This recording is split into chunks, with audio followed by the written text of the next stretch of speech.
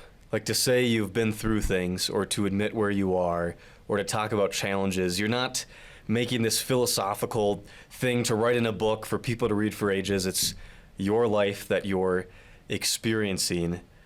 And part of my own journey of leaving was to approach life with curiosity, to approach life with being okay with feeling emotions, to feel life without this preconceived notion of what I can feel and what I can't feel, and what is right and what is wrong, and what I have to do and what they say not to do, and all of these punishments and consequences for every little decision in life, and then to reinterpret your entire life story through that particular lens. Versus, I think the beauty that you've brought to your own story and telling it is that it's your experience. You don't have this preconceived notion. You're not trying to make a point. Everything that you've said so far is what you've experienced. Right, and I would invite everybody listening to take a moment with that and think about their own journey, and think about how much of what their experiences right now is they're caught up in the story of their life, not their life as it actually is. Because those are way two different things, and often they're divergent. Yeah. To the point of mental illness. Yeah. So, yeah, I've had people say, "Wow, you run all these ultras and stuff, and I really enjoy running, but I can't picture myself running this or that distance or whatever it is." And I usually, if I'm on my game, I say, running's not something you picture. It's something you do. Like, you literally just told me you enjoy running. But the picture of you running something is something you can't come up with. The picture of it is you taking your shoes off, and it's all blisters and it's horrible, and everything's bleeding and chafed, and so the picture of it is getting in the way of the doing of it or the experiencing of it.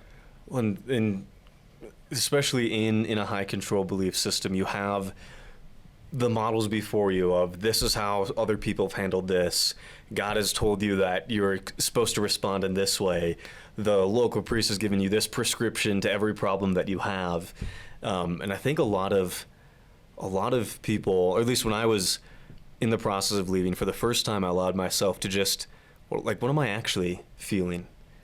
This is my life. And I think it's such a, people balk at the idea of, like, your life is your life, because they're so wrapped up in God has given me this life, and God has given me everything around me, and he's telling me that these things are going to lead to my happiness. These things are, I can't feel angry at God, or I can't be angry at God. You might be able to admit that you have a feeling, but you can actually explore that because God's just, and so you can't be mad at him.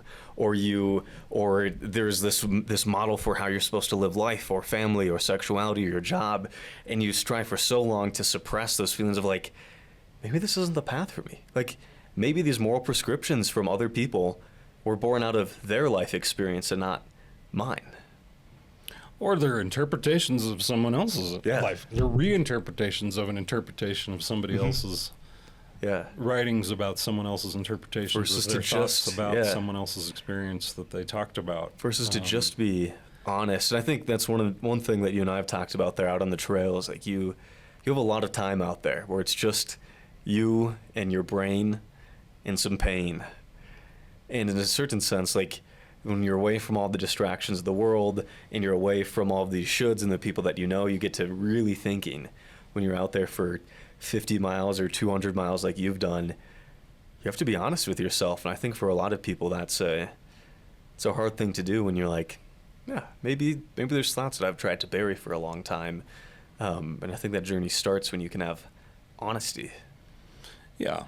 Yeah. And I think it's about, being honest about your own actual experience and unraveling the story you've been telling about your experience. Yeah. One of the things about Buddhism that I always loved was this, just the perspective taking, looking at things a little bit differently. And while you don't have to even consider whether reincarnation is a thing or not, just the thought experiment of, what if your life, with all of its ups and downs, with all of the suffering, with all the labeling you've done, what if this is a curriculum that you chose for yourself prior to being born, so to speak? This is a thought experiment. Go down the road with me. But this is pretty Buddhist thinking here, that none of this is an accident. And so consider how much blame you live with, or how much finger pointing it is with, if only my life had turned out this way or that way, if only my parents had done this or that, if only I wasn't abused as a child, if only my father wasn't an alcoholic, if only. What if you signed up for this? What if I signed up for this life of, neglect and abuse and suffering and alcoholism and addiction and depression, to learn what I need to learn? Now, in Buddhism, they can always say, in this lifetime, or perhaps the next, because not everyone learns the lessons, obviously. Yeah. Look around us. Let's be honest. We're not all learning the lessons. Some of us seem to be going backwards. Yeah. And that's part of the journey, too. I've gone backwards in my life, for sure.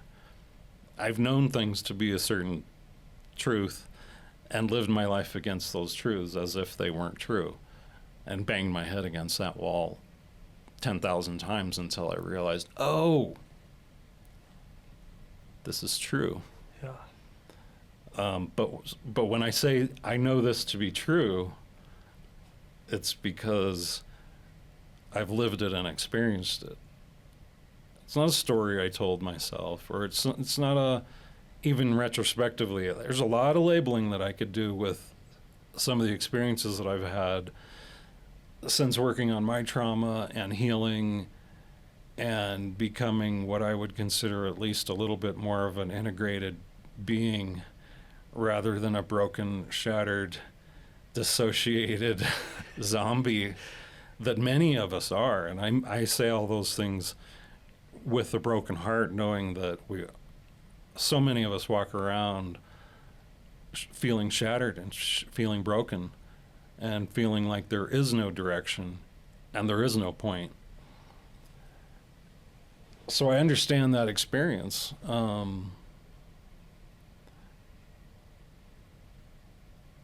So maybe that's the time to surrender. Well, let's dive into we're hearing your story through this point in life where you were running a business, but there was a lot of skeletons in the closet. There was a lot of trauma to address. When did you know that you needed to change, and what did change begin to look like? The crossroads for me was pretty literal, certainly within my own mind, because none of my coping mechanisms were working. I'd used them all up, all to the extreme, to the point where there was a lot of self-destruction happening. And it took a long time. It's weird how many years can go by where you have thoughts of, maybe I slide off this road into the river and I end up upside down in my truck and die. Life insurance should pay out. Life is good, no, for everyone else. I feel worthless, so my exiting the stage feels fine. You know, those should be red flags. Like having actual thoughts of like, okay, how do I end this? How can I end this life? I'm done here. Not having any fun. Right? All the fun has been used up. So the choices for me were pretty stark. It was, I'm on the verge of doing something that'll end my life. And also the reality of possibly, and the reality was that my relationship with my spouse was used up down to a bare thin thread. I'd used up all my credits. I had making withdrawals for years now from the relationship, and so divorce was imminent. For me, my life ending was imminent, and I just didn't know what else to do. And honestly, the step for me that was the first step in the 1,000 miles, as the phrase goes, was actually just saying that I was molested when I was a child. Forming those words, and there's neurobiological reasons for this. Forming those words was not possible for me prior to that. This fractured memory took with it, the ability to just even label the experience. Words weren't able to be applied to this part of my life that I was carrying as if it were present moment experience at any given moment. So, my options seemed limited as far as what I needed to do. And I had been through therapy before, earlier in my life, and I'd gone kind of up to the boundaries of this experience, this trauma for me, and I just couldn't go there. It was just terrain that I could not step foot on. And there were those words, it was no big deal. It was no big deal. Well, it was a big deal. So just being able to say, hey, here's something you don't know about me, to someone who I had known since I was a teenager and had been with monogamously since I was a teenager, 25 years or whatever at this point, to go, oh, here's something you don't know, that I was sexually abused. And then it was like, okay, everything makes sense, at least to my spouse. Like, this makes sense. Now I know why you're doing this, why you're acting the way you're acting, why you're going down this dark hole. Like, we got to get some help. And I was resistant still, even to the moment of walking into the office. But I knew once I walked in the door with a therapist and sat down and said, here's the deal, here's what I'm here to work on, I knew it was all downhill from there. It was just momentum. It was like, yes, this is what needs to happen. And I'm going to do everything in this process to actually deal with this situation.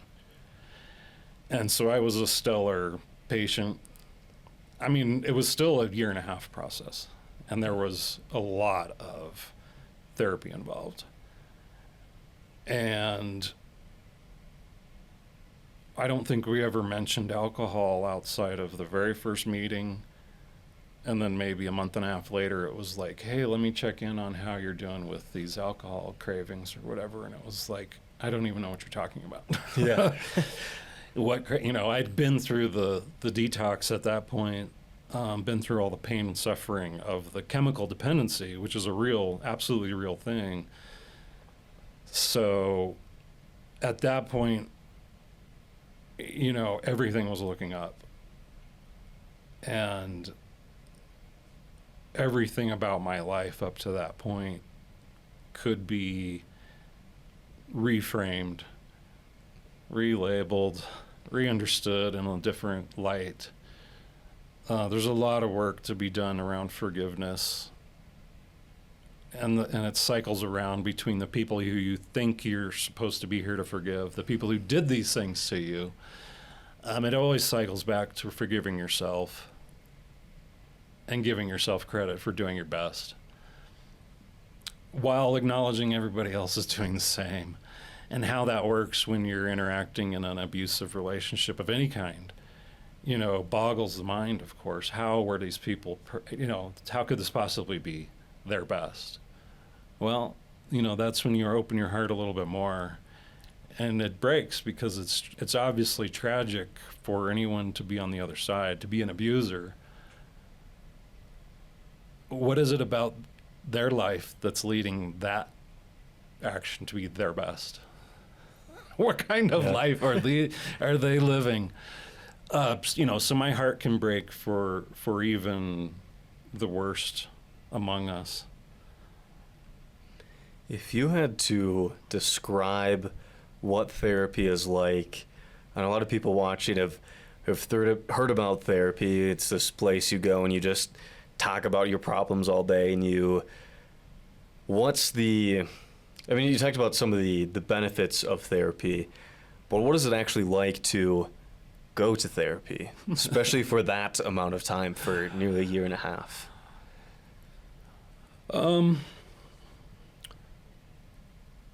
Well, it's probably not what you're picturing. Whatever story you're telling yourself about therapy, or people who go to therapy, probably isn't right. Or therapists. There's good therapists and there's bad therapists, just like anything else.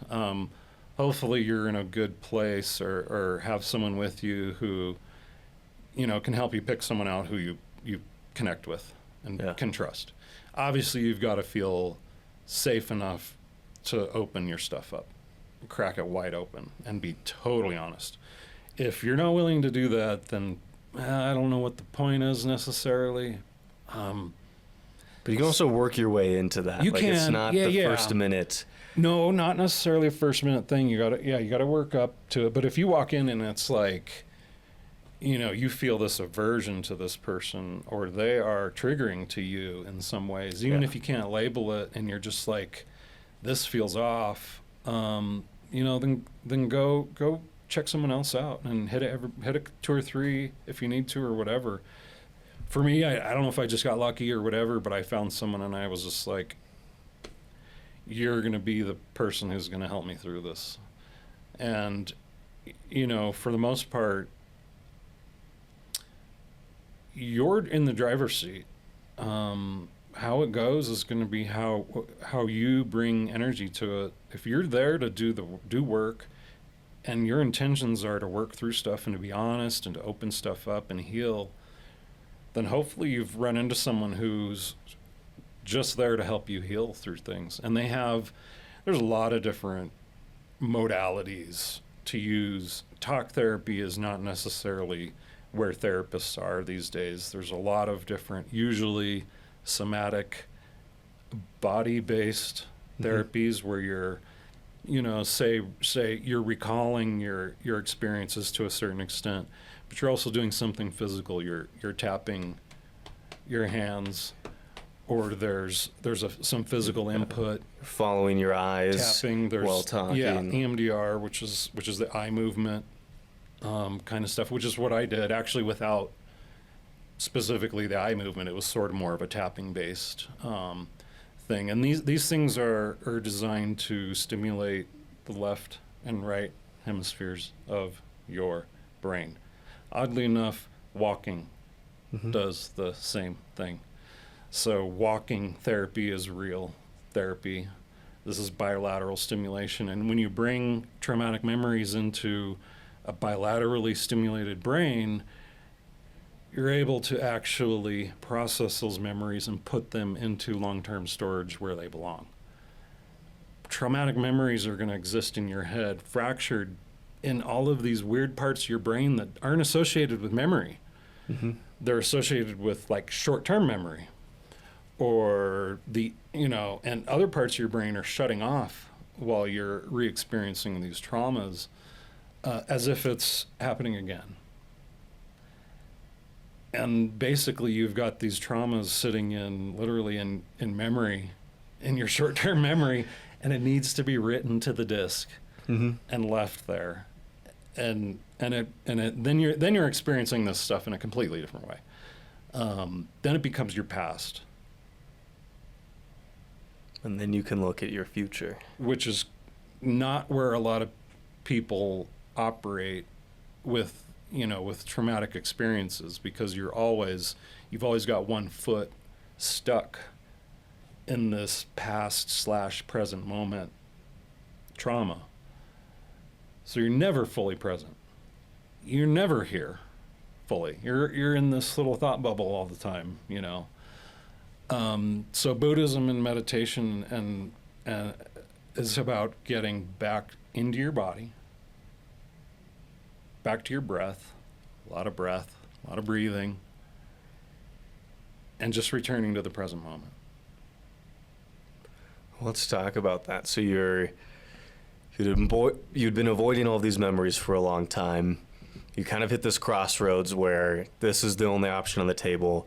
You go to therapy, but therapy is not the end goal. A good therapist wants that therapy is the start of the journey, not this end, or you stay there for the rest of your life thinking about the same things. From there, you get to live in your body, you get to put things where they belong, and you get to start your journey from there. Tell me a little bit about, as therapy's kind of coming to a close, where does life take you from there? How do you keep growing as a person? Well, yeah, this is a part of my life that I don't do a lot of labeling with. It's a kind of an open experience that I can only hope everyone has a chance to have at some point, without needing to label it and pin it down as something or wear it as some sort of merit badge. Because it's just basic stuff like feeling safe in your own body, being okay. One of the experiences that I had that was absolutely profound and overwhelming really just kind of ended up with the phrase, I'm okay. I had spent 35 years definitely not feeling okay. So just being able to return to a place of like, oh, whew, I can exhale, full body exhale, and I'm okay. I made it. Those are the kinds of experiences that if you wanted to, you could label them in other ways. This is rebirth. Yeah. Yeah. But in the best way. In the sense that going from a place of living in a story and trying to tell a story to living in the present moment that is unscripted. Where I can do anything I want. I mean, it was and continues to be a place of freedom and liberation, where I can sign up for one of the hardest ultramarathons on planet Earth, do all the preparation and do my best to get out there and run it, but not run it from a place of ego, of a place where the story I'm telling myself is of me in some glorious finish or whatever, and everyone's going to what? Finally love you. Everyone will, value me, they'll love me, they'll want me, they'll all the things, right? The basic stuff. And of course that's not the way any of this works. So you can do things from that place. Or you can do things from a place of liberation where it doesn't really matter what you're doing. It's more about the experience itself, literally the present moment experience. Is this enjoyable? And even when it's painful, is this still enjoyable on some level? Yeah. You know, or you can walk around tied up in this other story of where you fit, what's your status, where's your place in the hierarchy, what's your position in the tribe, how everyone looks at you. And those are all, none of that matters. None of that matters whatsoever. And I don't know how to encourage anybody to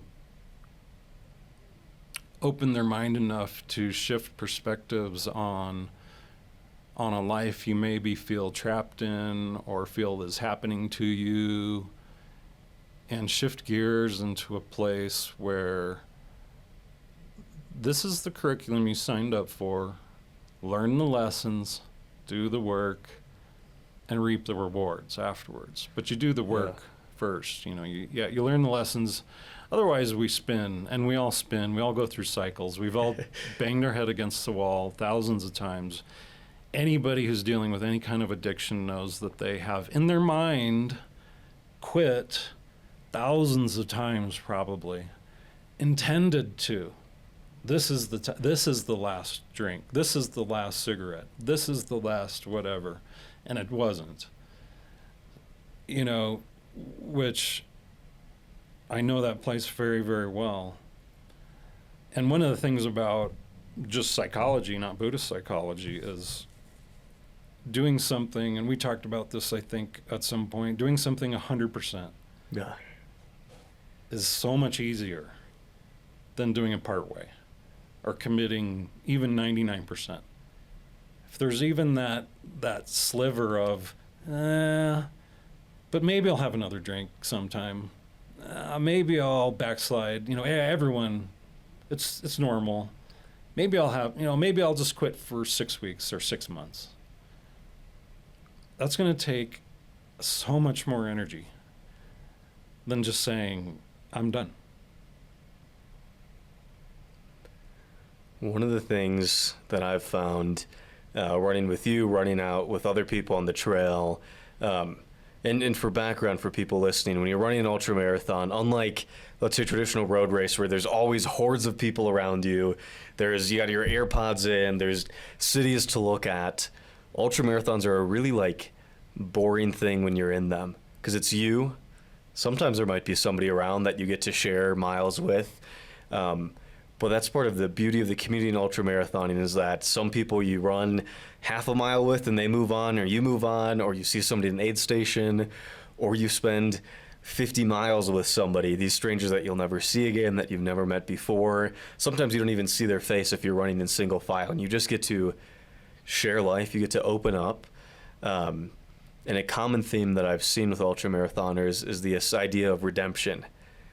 And I think a lot of people, both in ultramarathoning and also the people that I've met in the queer community and the people that have left religion, is that redemption isn't just for you're 12 and you get over it, or you're 18, or you're 35, or you're 50, or you're 75, that it's never too late to start writing your own story. And I think so many people that I've talked to in religion, I remember getting to a point where it's like, I've invested so much in this thing, this is all I know, this is all I'm comfortable with, and I've put my everything into this. I'm just going to hold the course. Not because I want to, but because it's easy, it's familiar, I know the people, versus redemption. And I think you, in a more pertinent way, later in life, going, it's time to change, did that idea of I'm here now, I'm just going to not change and check out. Was there ever that kind of sunk cost view of how you had lived your life versus I'm going to change and go for redemption?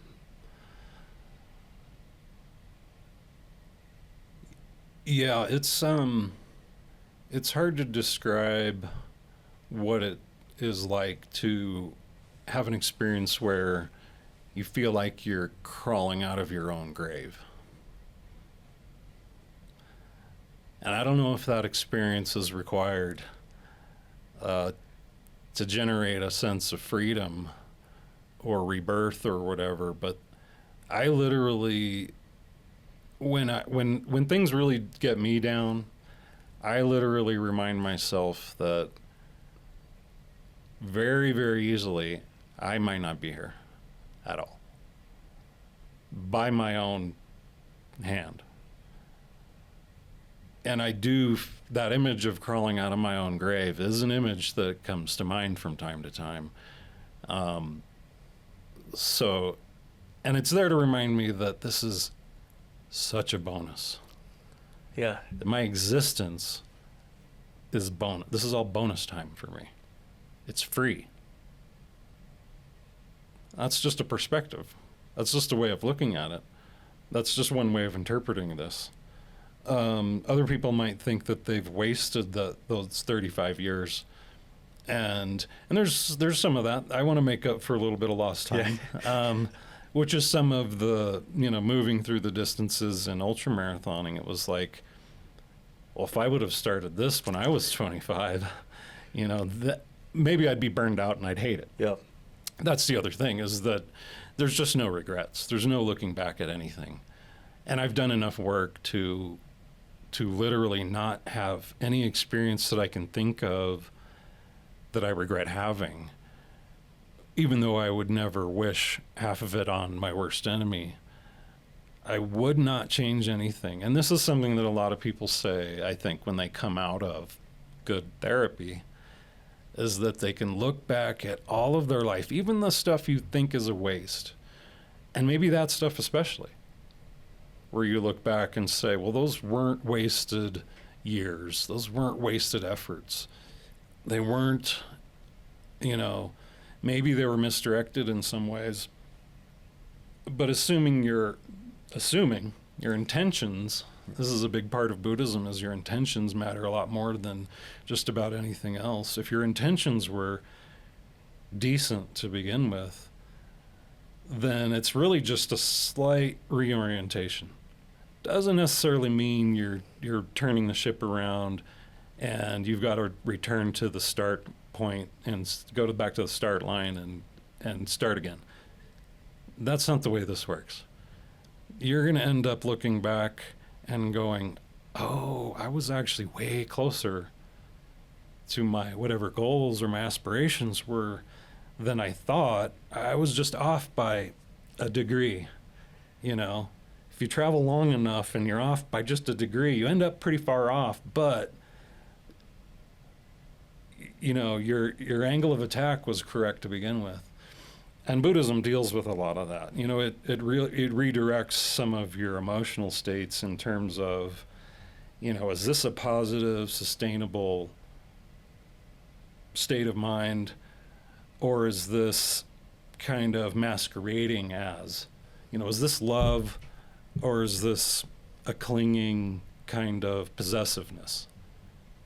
Well, love is your aspiration, but the near enemy is this attachment, or these, or whatever it is, compassion. Well, you don't want to pity people around you. That's not quite the same thing, right? Your intentions might be positive, in the positive orientation, but it may not play out exactly the way you intended. Equanimity is one that always throws people off in Buddhism. And then they take it more, they operate more out of indifference.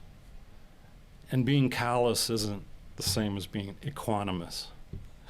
Yes. Very different states.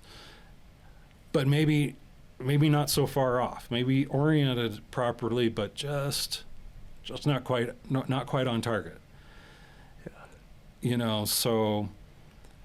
So it isn't that you've wasted, and no one's wasted any time on this planet, as far as I can tell.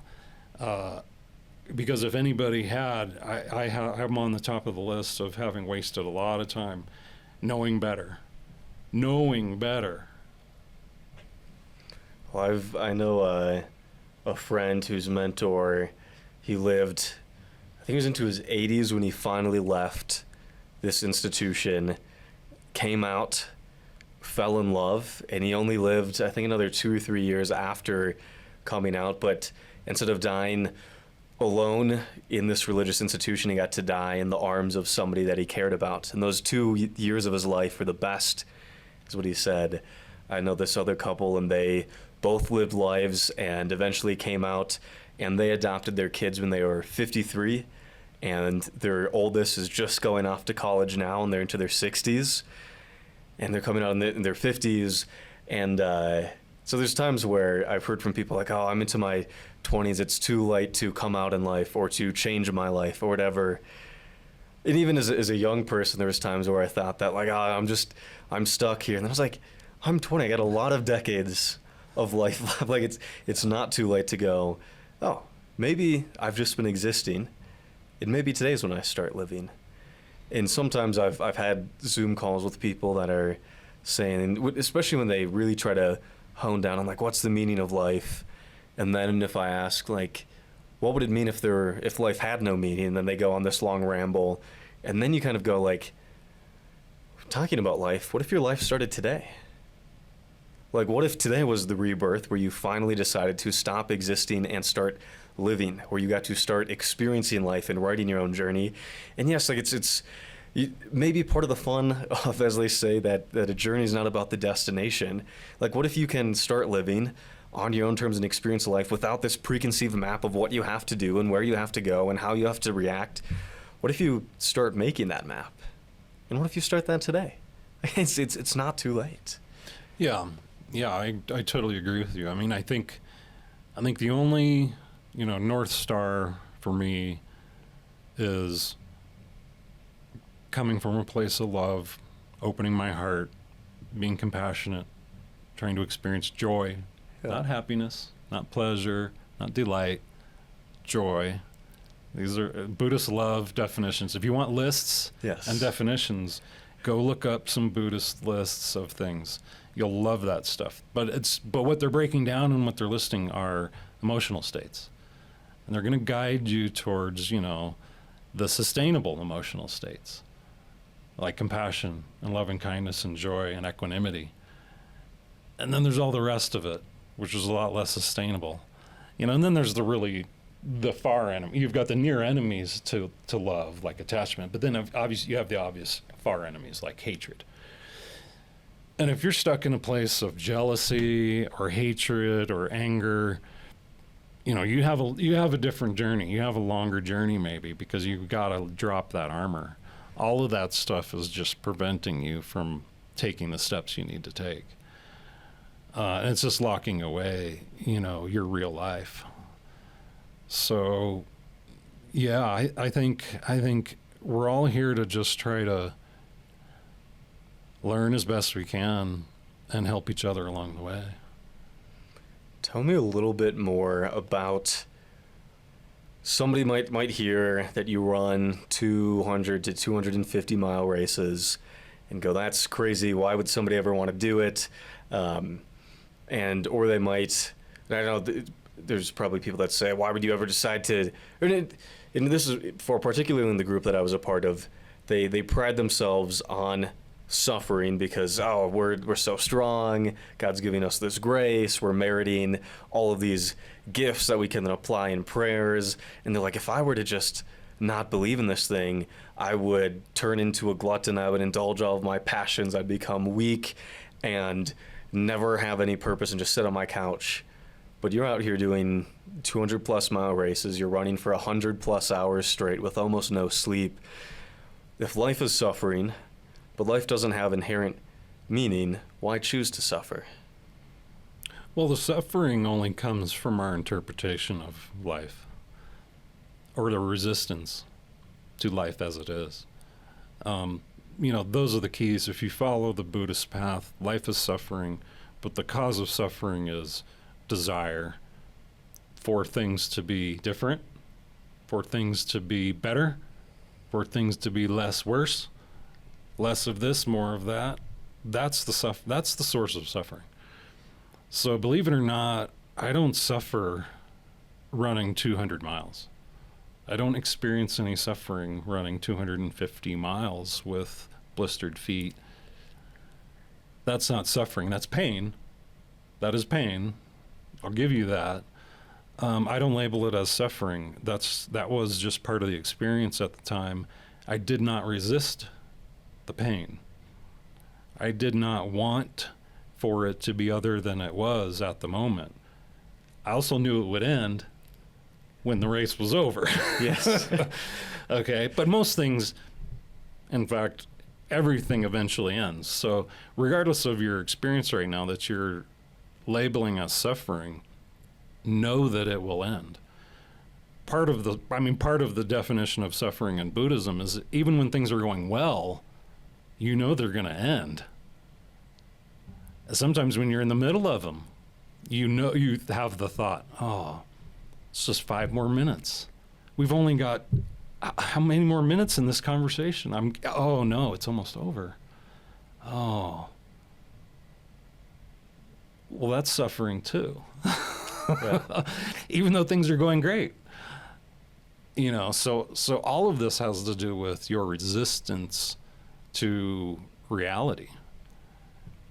And we certainly have a lot of power to craft our own reality to a certain extent. And we have a lot of power to cultivate our own thoughts and our own interpretations of reality.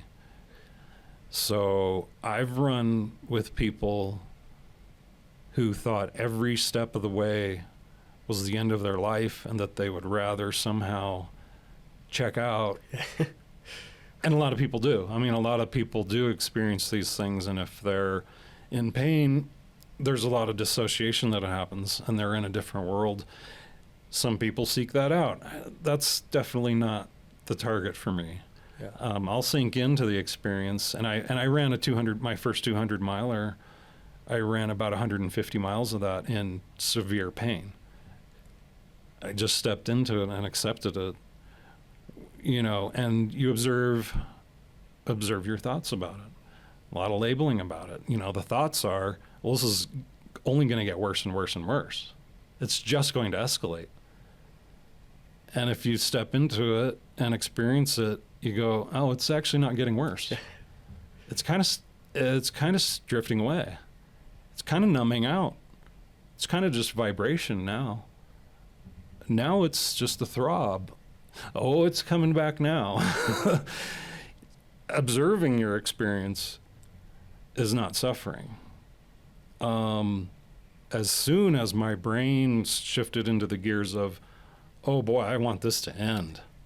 Like, how much longer is this going to last? That's suffering. I remember in my first race overnight, there was a lot of discomfort. And if you've never ran for 24 hours straight, like the first time it hit me, it was so unfamiliar.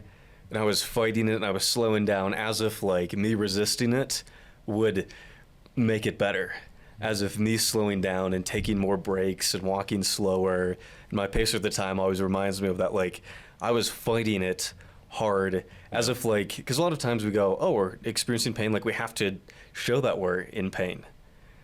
But then over time it was like, oh, it just is. Like it's not good, it's not bad, it's not this, it's not that, there's no should or shouldn't or can or can't, it just is. And then you learn how to operate inside of it. You know what those feelings are like. Then the next time you go, I can manage this. I don't have to fight it. It's just a little pain. It just is. And if you're in a place where you're more of a whole integrated being, you know, you can be an ally to your body, but know that your body's an ally to you too. However you want to define you.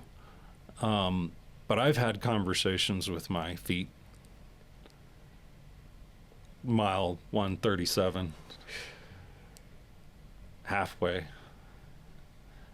point. Yeah, 130 torn up, mile. Yeah, feeling it, and I've had to say to my feet, "Hey, look, it's gonna be a rough couple days here. The next couple days are gonna be rough. We'll get through it. We'll take care of things on the other end. It'll be okay." And that changed the entire relationship from there forward. There was discomfort, there was pain at times, but there was no suffering. And we, so to speak, were in it together. I wasn't fighting it, nor was I trying to push my body beyond some point that it wasn't willing to go. It was just some blisters. but they hurt. Yeah. But it's just a couple of blisters. Well, what stories do you want to tell about pain, and how much suffering you're in, and how this justifies you dropping out of the race or whatever, or making a big show of it for the next 2 days and being a drama queen. There's a lot of people that do that. Or whatever it is. Yeah, everything's a big deal. I don't think anybody observing me from the outside would have had any idea that I was suffering from any kind of discomfort. Based on the smile on my face, the conversations we were having, the gratitude I felt for the people out there, the volunteers, the other runners, everybody, just the crew, people cheering, whatever it was, just random dog walkers. Yeah. It was fantastic. It was a fantastic experience. And I think part of what you were getting at earlier was it's more of a communal experience. Yeah. Even when you're out by yourself, even when you're hours in the dark by yourself, someone's kind of ahead of you, someone's kind of behind you. See the headlights over the next mountain. And in the end, you've had this experience together. All different experiences, of course. But I think those are things that we all need a lot more of, especially now where we're so much separation. It's so easy to feel like we're in a relationship without ever seeing anybody face to face. We're hardwired to be amongst one another. Yeah. And to read each other, body language, facial expressions, the tone of our voice. All of this means something to one another, and we're wired to mirror each other. So these are experiences that I think people crave, sometimes without knowing why. I think especially from a fundamentalist religious group, a lot of people talk about the reason why they stay is community. And religious groups are great with building community because everybody's on the same page, everybody believes the same things, you have mandatory connection points. And then people get really afraid that if they left, that they would never meet anybody again, that they would never have community again. But then all of a sudden you realize that you get to choose your community. You get to decide, who is it that I want in my life? Who is it in the limited time we have here that I want to spend time with? Who do I enjoy spending time with? Who makes me a better person? Who's there for me even when I'm not there for myself? And both in running and in business and in the queer community, I've found that you get to choose your family. And that even though in a religious context you have a lot more mandatory community, I'd rather take people that can accept me for who I am, who are there for me when I need it, and who make me a better person, and I get to choose to be with. That is a beautiful experience, and it takes work. Like, you have to find community, especially after leaving. You have to join the groups. You have to get out of your comfort zone. You have to meet new people. But there's better community out there, and as you were mentioning, especially in the ultra running community, I mean, there is not a single person there to judge, because there are people that were alcoholics until they were 50. There is people who were abused as kids. There's top CEOs running with people that just live out of their cars. There's people that can't hold down a job next to doctors. Like, there's just the trail, and there's the people you get to share the trail with. And you might have crew with you. You might have people at the aid station. And as you were saying earlier, with this conversation, it's like this conversation will end. And also on the trails, like, that you're not going to run every hour of the race with somebody. And you also accept that, like, you might never see these people again. But then you get to just exist, and you get to share your life and your experience and hear about them and commune and go, and I might never see them again. That's okay. I enjoyed. And that's okay, too. The present moment. Yeah. Yeah. Yeah, it's, the path of living with an open heart comes with a lot of heartbreak. This is part of it. People come and go in your life. Obviously, there's going to be grief, real loss. And, part of choosing your path here, for me, it comes down to one thing. Am I opening my heart, or is my heart closing in this experience? And I know when my heart contracts in any experience, I'm armoring up, I'm trying to protect myself, I'm shutting down, I'm trying to deal with things, overwhelm or whatever it is. but that's never the path forward ultimately, especially when we're dealing with other people here. Creating the whole us and them mentality, which is so much where we're stuck right now. And it's so hard sometimes to open our hearts to them. Yeah. But that is our path here. That is our challenge. And if there's a purpose in life, it's that. And it's not easy. So if you like challenges, if you like hard paths, if you like suffering, then yeah, choose a path of love and an open heart. It will challenge you. But ultimately, you're in a completely sustainable place emotionally. You're not armored up. You're not in a bunker. You're not by yourself. It's always just us. That's it. Even our enemies are just us. I've been my own worst enemy at times. So when I run into the real enemies out there in the world, I know them pretty well. Yeah. There's nothing but us ultimately, and we're all sharing all of these experiences together. And as alone as we feel like sometimes, we just have to remember there's, 8 billion of us.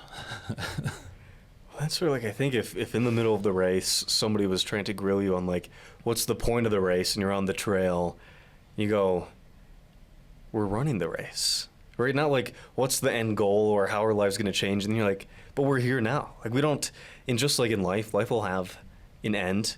And there's some sort of peace, and I think that the purpose of life is to die well, that as you look at the close of your life, you're like, I'm proud of the life that I lived.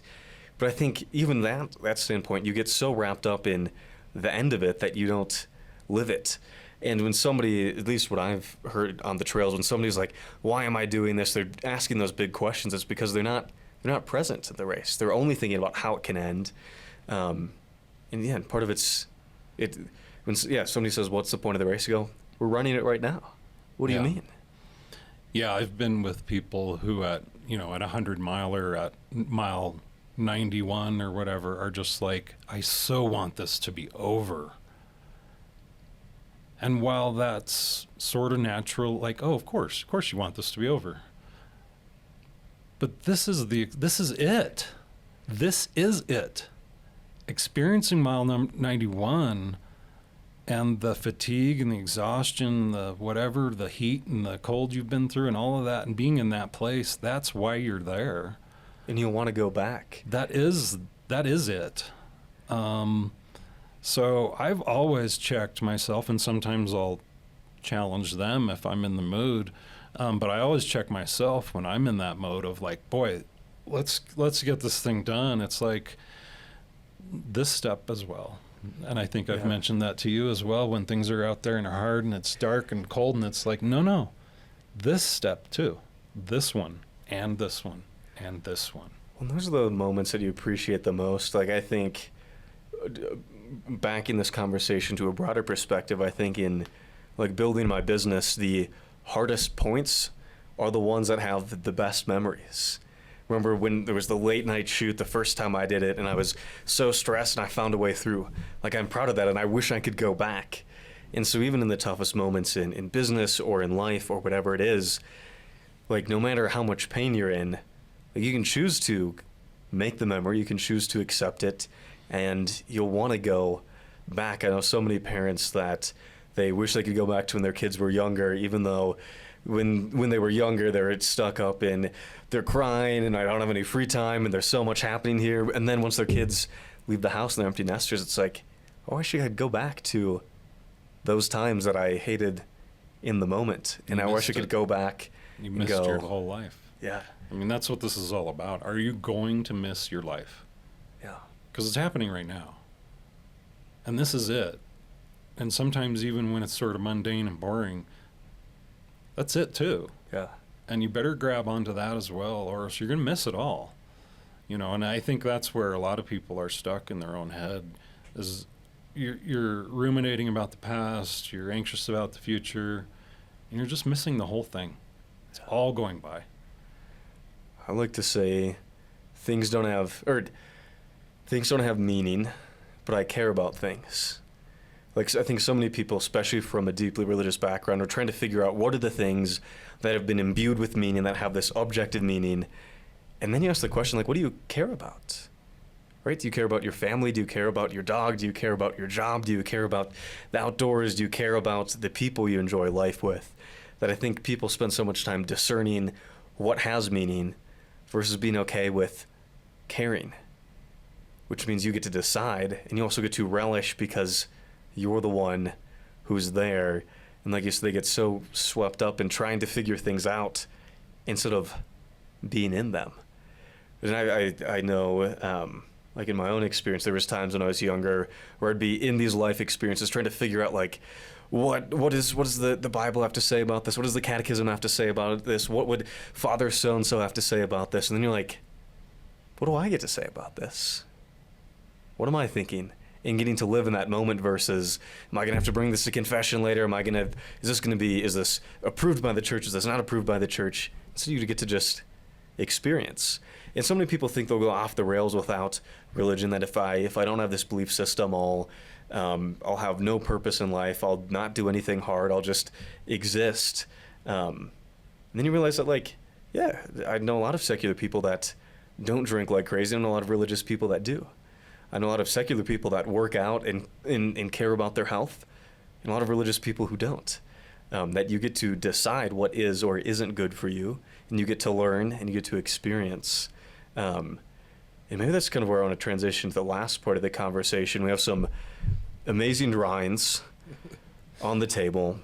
Tell me a little bit about these, and let's kind of dive just for a little bit into, like, what is secular Buddhism? What is secular Buddhism? Which is a big thing to go, let's quickly go through it as if this wasn't something that would take hours to discuss. Well, yeah, I don't know if I'm the spokesperson for secular Buddhism necessarily, but I think if you boil Buddhism down to its roots, it is psychology. So if that's going to be a problem, then you're going to probably have a problem. Some of this boils down to neurobiology, to brain chemistry, and I'm willing for my so-called amazing experiences that I've had of forgiveness or of rebirth or whatever to just be like, oh, that's brain chemistry. I'm okay with that. I'm 100% okay with that. Yeah. I have no problems with that. And I would challenge anybody who's stuck in or feels stuck in a religious mindset is try to reframe your own experiences differently. Reframe your own experiences as just brain chemistry. Reframe your thoughts as just the thoughts that happen, not your thoughts. One of the hallmarks of Buddhism is there's no self, all right? Which is true on certain levels, certainly in the sense that the only self that you have is the story you tell yourself about yourself. Mm-hmm. And that story changes. It certainly changes with time because the story gets longer. But you reinterpret things that happened in the past too. And memories are malleable. If you've ever recalled something from your past, you have written over that memory with a new memory, with your new reinterpretation of that memory. That old memory does not exist. It's gone. So you've reinterpreted. Every time you've recalled something, you've rewritten it. Yeah. Okay. So you can reinterpret and rewrite some of your own stuff as much as you think it's hardwired. You can rewrite that and reframe that. So there's a lot of psychology involved here. And if that's going to be resistant, then you're going to be resistant to that, then this is not your path necessarily. Well, that's to me, this is the anchor to it. This is actually the liberation of it, is that there isn't some higher power necessarily. There is no great big plan for all of this stuff. Maybe it's just biochemistry. Maybe it is just chemicals firing off and neurons firing in our brain. Sit with that for a while, all right? Sit with that. Let that be okay. If that's just what it is, let your next step be one of freedom, because you know that it's just whatever you want it to be. But that makes everything potentially a very meaningful experience. that makes every moment potentially the most important moment ever. And if you can be here in your present experience, as bad as it is, as good as it is, and come back to it and go, you know what, this is it, you know, then you're heading down the right road as far as that goes.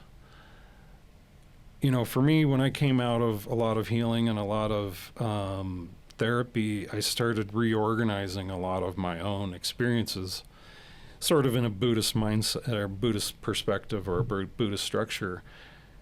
And one of the things that breaks down is basically, what is true love? Different ways of labeling it. They have lots of different labels for everything. They love labeling stuff. But like true love in Buddhism is considered the four immeasurables. It breaks down into loving kindness, compassion, joy, and equanimity. Those are your goals in life, period. Make those your goals. Orient yourself towards that and let everything else go. Know that your thoughts probably aren't your thoughts. Consider that probably 99% of the thoughts that go through your head are repeats. Come from somewhere else too. Saw it on TV. Comes from a commercial jingle. Yeah. Bumper stickers, memes, things that, you know, whatever. Stuff you've seen on the news, on TV, growing up, whatever it is, however you grew up, whatever media, scripture, all of that stuff is someone else's thoughts. So we collectively have all of this stuff coursing through our systems. Stop making it all yours. It's not mine. These are just thoughts. Let them go, right? Let this stuff flow through you and know that it's not you. Definitely not you, right? They're just thoughts, especially when they're repeats, right? It's just over and over again. Like, none of that's useful. So we have the freedom to cultivate thoughts and orient ourselves in whatever direction we want to. So when I started breaking this stuff down a little bit, it was, you know, let's organize our experience here. Let's organize experiences in terms of real simple terms, like what are sustainable states of being? What are self-sustaining places in our life? I should be able to see this here. So we got, well, the real question is, does this drawing have a start to it? Does it have a start? It has a center point. And from the center point, you've got the future that fires off to the right, past drags off to the left. Things below the line are unsustainable. Aggression, hate, anger, jealousy. Go down the list of all of these things. Attachment to things that happened in the past. Aversion to things that might happen in the future. This is suffering. And these are unsustainable. They lead to depression. They lead to anxiety. This is back to the psychology. These are stuff we try to avoid, right? So we can navigate out of this stuff. We navigate out of that stuff by coming back to the present moment, coming back to our bodies, finding a place of gratitude, going through the work of forgiving. And then we find ourselves potentially in this more, it's sort of a self-sustaining kind of a endless source of energy is true love. True love doesn't come from our romantic relationships. It doesn't come from wearing medals around our neck. It doesn't come from standing on a podium, being successful in business. It comes from our experience. And it comes from our experience of joy and compassion and equanimity and openness to all things, including heartbreaking things. So this is the path of opening our heart. These were teachings that I got from a Buddhist teacher who actually came through the small town that I live in. Unbelievably, this is someone who's taken teachings from the Dalai Lama, who's met and hung out with Archbishop Desmond Tutu, people like this. And it did click. It did make sense. And it simplified everything.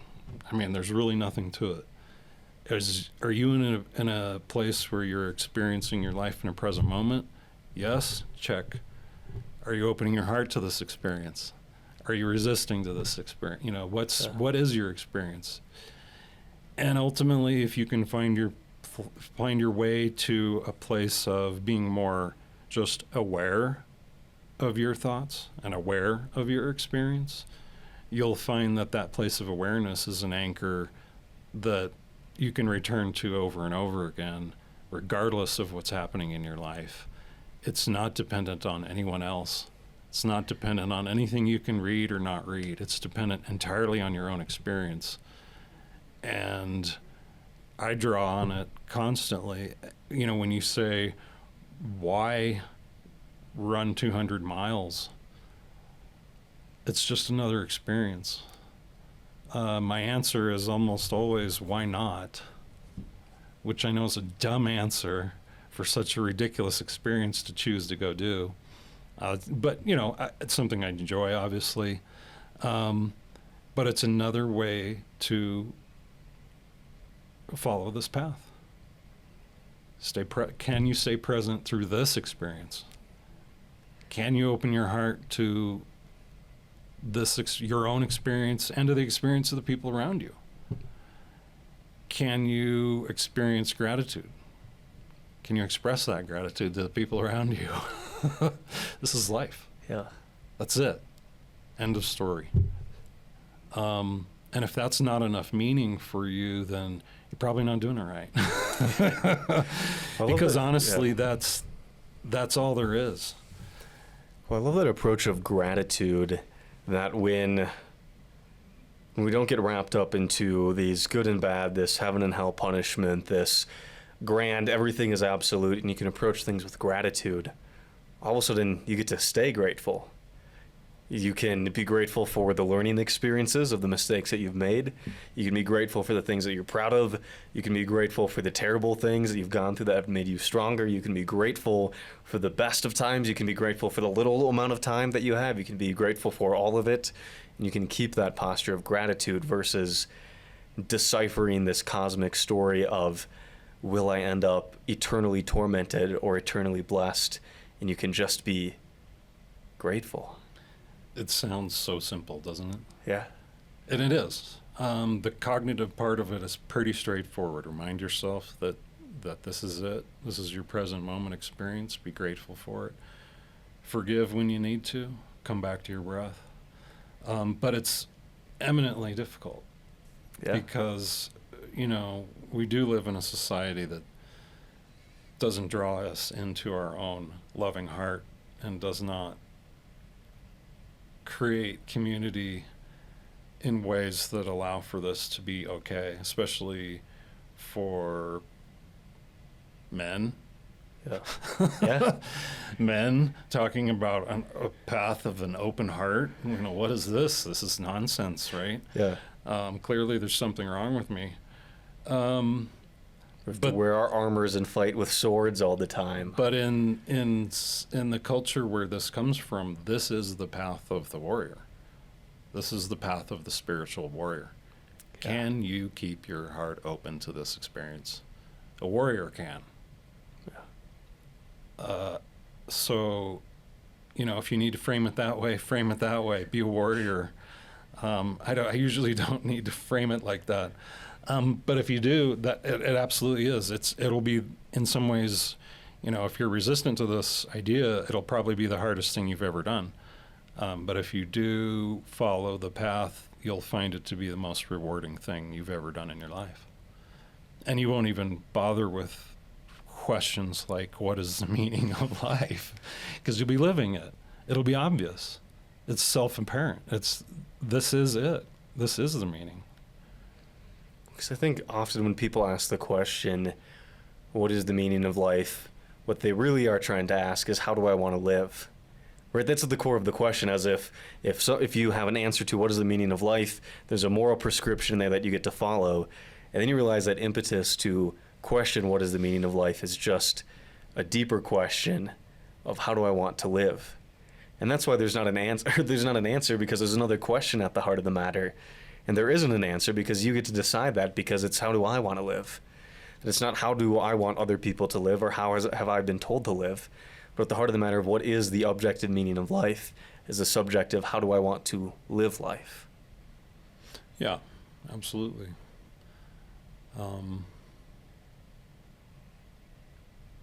Yeah, and I think there's definitely demonstrable and measurable ways of showing that therapy and the psychology, that Buddhist psychology is effective in bringing about states of, more openness, more joy.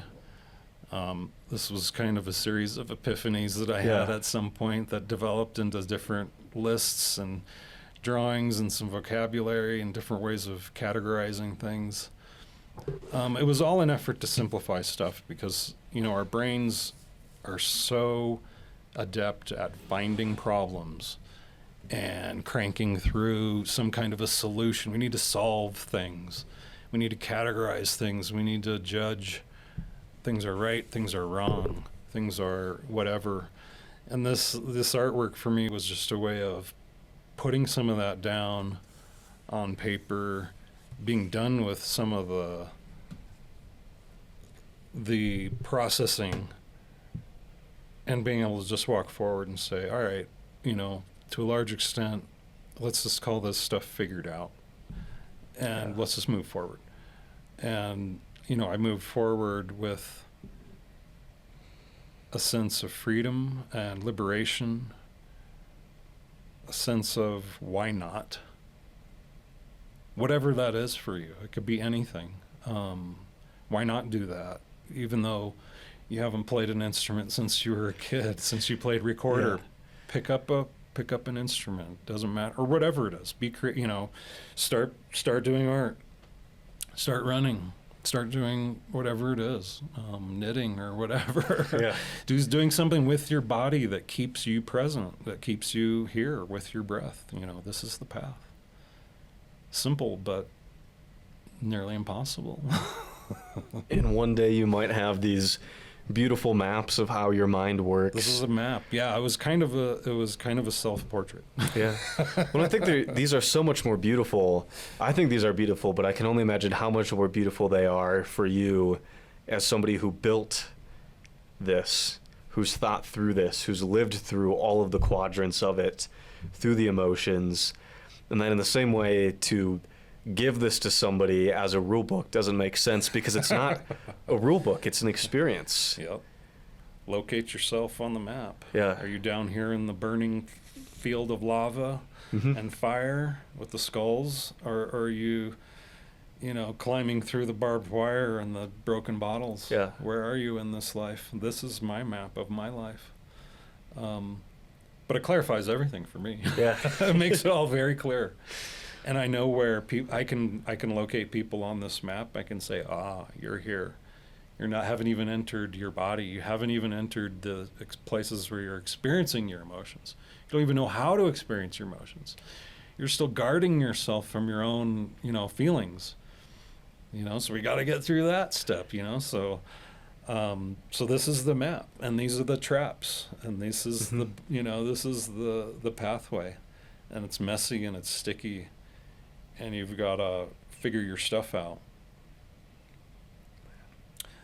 But like I said, if you look at it not so much as like a reflection of your worth or your value or your, ability to be loved, and just say, look, this is the curriculum for me.